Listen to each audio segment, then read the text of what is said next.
Who are the people that you see that they make it, as opposed to the people who don't? What's the difference? The people who make it are surrendering and are willing to do anything for no matter how long it takes. And sometimes they get depressed, but they persevere. The people who don't make it say, "Oh, I'm ready to do this," but, and that "but" is the key. They're not willing to go to any lengths to get this because this isn't life and death for them yet. Right. They don't realize. And if it is, sometimes, like my father was cardiothoracic surgeon. He removed one lung from a guy who was smoking cigarettes and recovered 6 months later. He only has one lung. And the first thing he does when he gets outside the hospital is light up a cigarette. How insane is that? The woman who is alcoholic and she hides the alcohol over, all the bottles all over her house and in the roof and everything else. And she lives by herself. How insane is that? I mean, just the craziness we go to, and that our minds take us, and that we can't stop these things unless we just say, "Okay, I give up.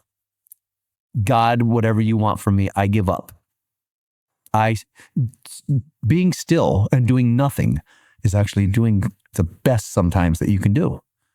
It's wonderful. That's the thing, And that's why meditation is really kind of cool. People say, "I don't have time."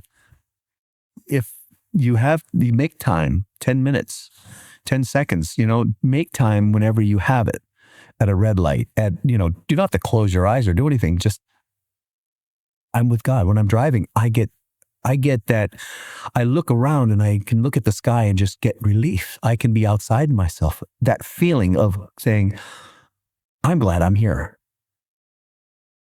Nothing more, And that's where I can give it away too, because I'm just glad I'm here. And that's the best part. Yeah. I've noticed too, the people that they got a lot of time and they seem to, they got it. They all have a routine. Yes. They all have a routine. Prayer, meditation, reading some stuff or whatever. I mean, they all... Yeah, when you find out what works, never stop doing that. Right. Just keep going. Yes, because you get complacent. You go, "Oh, I did that. It helped me." And then you walk away. Then you go back to worse than you were before because you stopped doing, what works. You stop taking the medication that is going to get you there.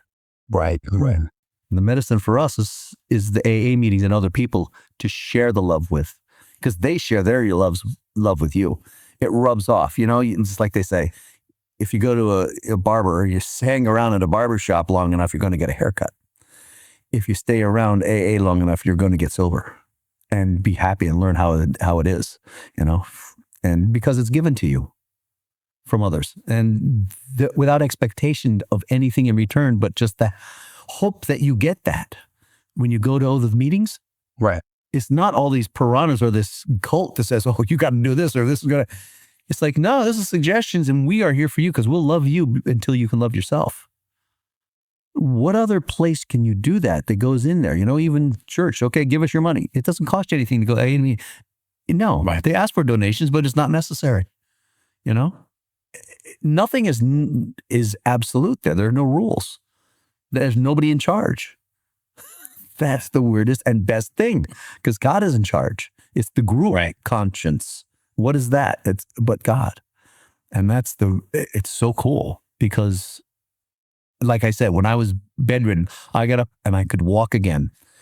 I have a wheelchair in my van that I got because sometimes, tomorrow I might not be able to. Oh my God, I got a wheelchair to be able to go running around because I can.